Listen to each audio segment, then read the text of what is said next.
Welcome back. The Asian markets are following the sell-off that we had in Wall Street overnight. The big cuts are in the Taiwanese markets and the Japanese markets, which are down close to about 1.5%. Hang Seng is recovering, so Hang Seng is now up close to about 0.7%, but the rest of the Asian markets is under pressure, and the SGX Nifty is suggesting a lower start, currently down 50-odd points. Adding on to the 250-point knock that we had in yesterday's trading session. But what about individual stocks? Our entire research team is standing by with CNBC-TV18's list of top 10 stocks for the day. And first up, let's go across to Sonal, who's going to tell us about the big windfall tax cut. Sonal? Good morning, Rima. Well, yes, another one that has been announced now, and this time, again, it's massive cut that we are seeing. On crude, it has been reduced to 1,700 rupees per ton versus 4,900 rupees per ton. That was done just 15 days back. Windfall tax on diesel has been cut to 5 rupees per litre versus 8 rupees per litre. Even on ATF, it has been cut to 1.5 rupees per litre versus 5 rupees per litre earlier. On petrol, it continues to remain nil.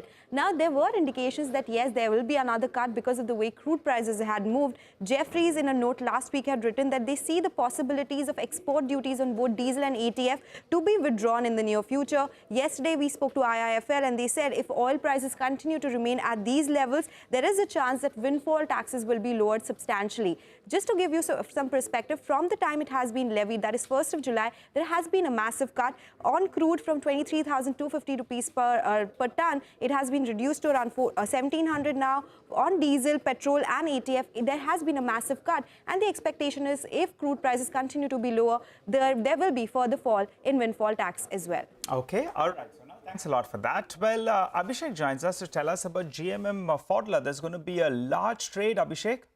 Well, Nigel, as you mentioned, there will be a huge block coming in GM Pfaudler. So, Pfaudler to sell around 29.88% equity in the company. So, in absolute volume-wise, it's about 1.34 crore shares. The offer size works out to be at 2283 crores or about $277 million.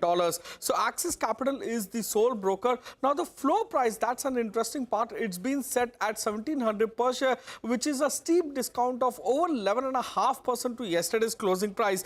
So the promoter holding will decline to 26.2% from earlier more than 56%. And if you take a look at the shareholding history of Pfaudler, it's declined from June 20 level of about 50.44% to now about 31.88% as of September 22. And post this deal, it will be around 2%. Back to you. Okay, all right. Thanks very much. And that's an interesting name, which we will get you more on with guests later on. But Deepak Fertilisers is the other one, which is also in focus. Sonal, back to you. Yes, Deepak Fertilisers, they have actually announced a demerger of their mining and fertilizer business. So that definitely is a big one.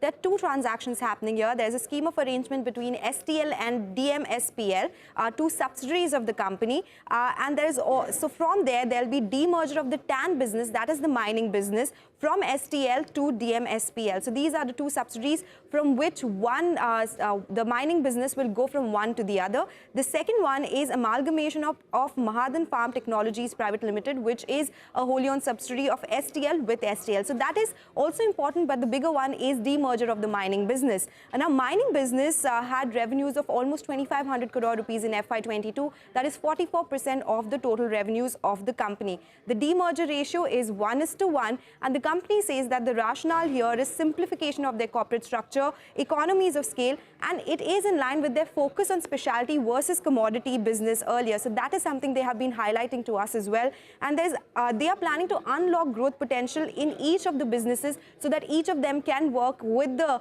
macros that there are in the businesses. So that's the rationale. The stock will be in focus today. Okay, thank you very much for that. And now let's go across to Manglam. He's going to tell us about some more stocks in the news. Manglam? Well, I have three stocks on my list today. We start with Reliance because Reliance has finally announced the launch of its FMCG brand. Remember, in the annual general meeting, they had announced their foray into the FMCG world, and now they've announced the name of the brand. It's called Independence, and the range will initially offer edible oils, grains, packaged food, and other daily need products, and this will only widen further. The company says that this will be high-quality, affordable products. This is in line with what the company had announced. Analysts see this as a positive step, but does it impact other companies? Well, not yet for the top-tier companies, but definitely important to watch impact on challenger brands like Patanjali Foods, Adani Wilmar, and other players as well. So that's about Reliance. Hindustan Foods is the other one that I'm tracking. It's acquired Reckitt Benckiser's Healthcare India's Khasra manufacturing facility for about 160 odd crores. And their core business is basically to buy non-core businesses of other large FMCG companies. And that's how the company grows. So this is, again, a positive step. And finally, Wipro wins an order as Mazda Europe has selected the company for application transformation in a 5-year, multi-million-dollar deal. So that's a positive. All right, Mangalam, thanks so much for that. Well, Vivek joins us to run us through some more stocks in the news. Morning, Vivek. Well, good morning. A few stocks on the radar. This is on the back of likely passive fund flows. So both, the Sensex as well as the FTSE will be seeing some adjustments. So first, let's have a look at, the FTSE adjustment.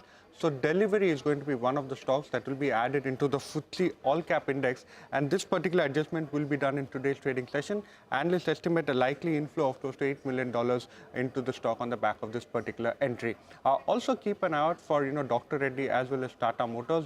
Effective Monday, the Sensex will have a new look. So Dr. Reddy's will be removed from the Sensex, a likely outflow of close to $100 million, while Tata Motors will enter the Sensex at the expense of Dr. Reddy's and expect inflows of close to $135 million. These inflows and outflows will happen in today's trading session.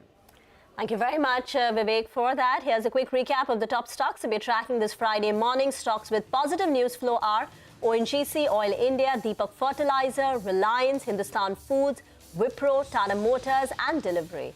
Stocks with negative news flow are GMM Pfaudler and Dr. Reddy's Laboratories. Let's get chatting about commodities then. Manisha Gupta joins in for a roundup of all the action from the commodity market overnight. Manisha?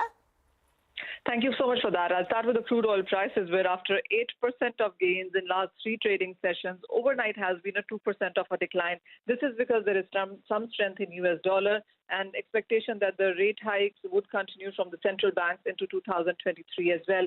And then the Chinese November factory output and retail sale numbers were on the weaker side. And markets also are looking at some supply disruption premium off as the Keystone pipeline is resuming partial operations right now. When you look at the Goldman Sachs report, that continues to be very bullish on the crude oil prices. They're touting the prices to be $110 a barrel as an average in the next year. So those are the factors which are supporting the markets at the lower levels here. In the metal space as well, it's yet another day when we are looking at profit takings continuing. So whether it's copper, aluminum, nickel, all of these metals have opened on a lower side, but good gains continue for the ferrous metals. So steel and iron ore are doing well as the markets believe that weak Chinese data will lead to further stimulus coming in from that country. Okay, all right. Thanks a lot for that, Manisha. Well, for the time being, though, we'll slip into a short break. You come back. Devin Chauksy of KR Chauksy, he'll be joining in to discuss some fundamental stock analysis. And later on, we'll connect with the management of Healthcare Global Enterprises to discuss how business is shaping up.